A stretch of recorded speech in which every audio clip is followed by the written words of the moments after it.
Good morning, fourth graders. This is Mr. Christofferson, and today I'm going to be showing you how to make your own fraction strips using two pieces of paper. I just have normal printer paper. It's 8.5 by 11 paper. And this is going to come in handy for today's math lesson because today we're going to be comparing fractions. On the fourth grade lesson plan document, you will find a link that is titled fraction strips. If you have a printer and can print off that document, you can actually skip this step. The instructions are going to have you cut out the individual fractions and then color each set of fractions a uniquely different color if you have colored pencils or crayons or markers available. And that's going to be a handy tool to use when you're comparing fractions. Just like I have my fraction strips, which we saw in our first video, you'll be able to compare by using these fraction strips and show that maybe 1/2 is greater than 1/4, or 1 whole is greater than 1/2, etc. So this video is how to make your own fraction strips if you cannot print. So I'm going to start with my first piece of paper here, and I have it oriented landscape style, so it's kind of left to right. And the first fold that I'm going to make is kind of what we think about folding hot dog style. And so I'm going to go corner to corner all the way up to the top. Okay, I realize I don't have a dark background and that might be tough, so I'm going to put a towel down so you can see it a little bit easier. So I've made my first fold, and now I'm going to go ahead and make my second fold. And again, it's that same thing, hot dog style, just from the bottom up to the top, corner to corner. And I'm going to repeat that process with my second piece of paper as well. Okay, so again, I have it landscape style. I'm going to fold it hot dog style in half, and then again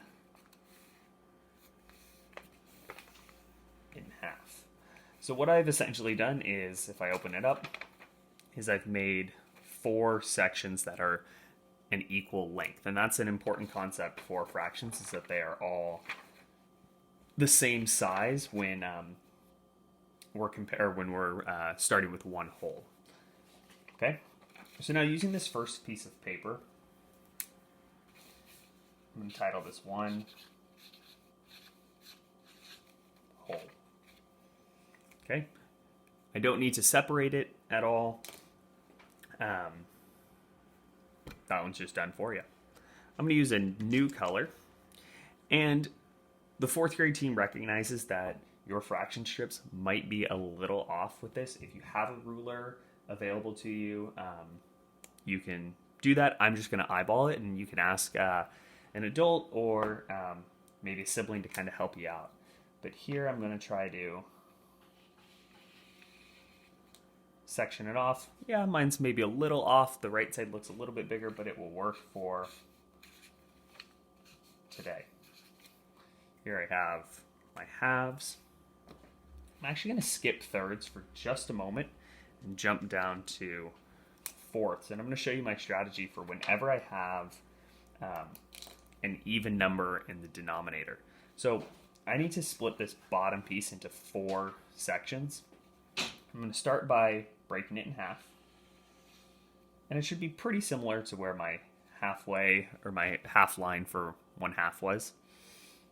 And now I need to split each of these sections into a half.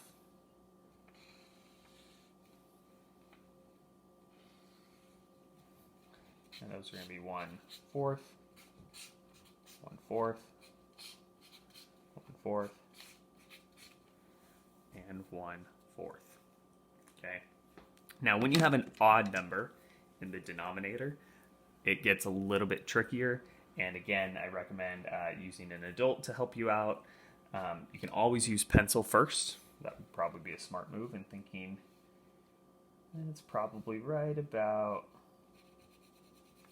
there's a third, and maybe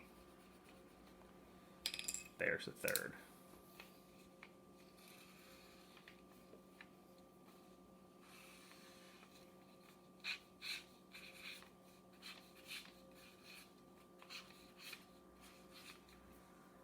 Okay, so I have a whole, 2 halves, 1, 2, 3 thirds, 1, 2, 3, 4 fourths. And that's going to do it for my first piece of paper. I'm going to go back to my second piece of paper here. This one I'm going to separate into fifths, sixths, eighths, and tenths. We're going to skip sevenths and we're going to skip ninths. So I'm going to start with fifths. This one always gives me a little bit of trouble here, but 1, 2, 3, 4, 5. Not too bad.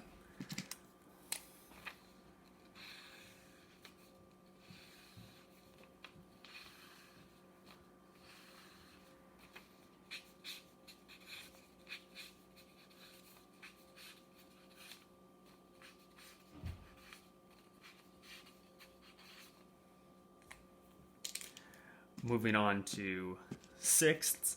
Again, it's an even number in the denominator, so I'm going to start with my halfway mark. And now I know I need to split this side into 3 pieces and this side into 3 pieces.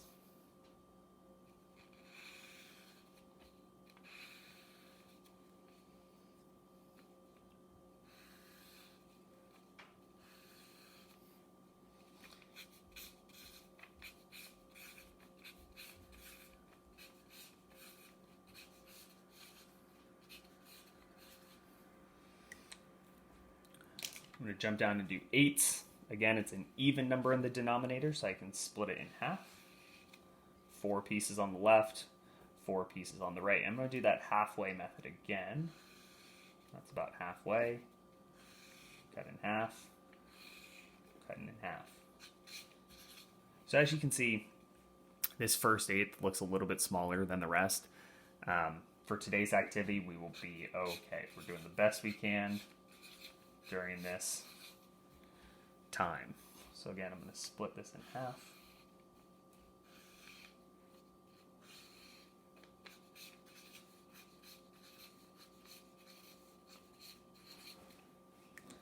And finally, we'll do tenths. Split it in half. 5 pieces on the left, 5 pieces on the right. I'm going to use a pencil for this one. 1, 2, 3, 4, 5. Yeah, that one wasn't very great. We'll make some adjustments here. Let's go. 1, 2, 3, 4, 5. A little better. Let's see. 6, 7, 8, 9, 10. And these are going to be tenths.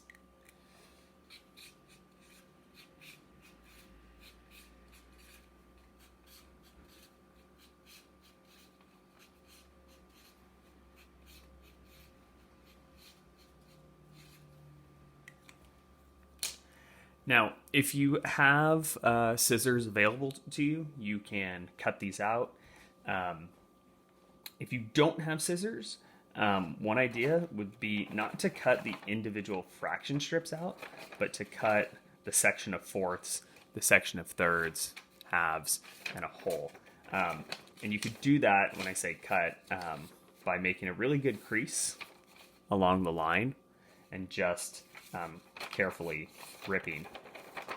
If you don't want to cut, now that I have my fraction strips laid out here, when I'm comparing fractions, say I had the question, what is greater, 2/6 or 1/4?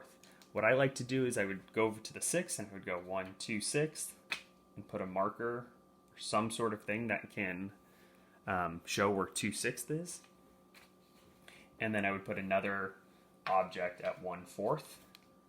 And here I have a visual that is showing that 2/6 is taking up more space. It's moving further towards completing one hole than 1/4. Okay, so there's a workaround for how to make fraction strips if you don't have access to a printer and can't print out the fraction strips link that is on the lesson plan. So hopefully that helps. Good luck today. Let your teachers know if we have any questions. We're here to help. Have a good one.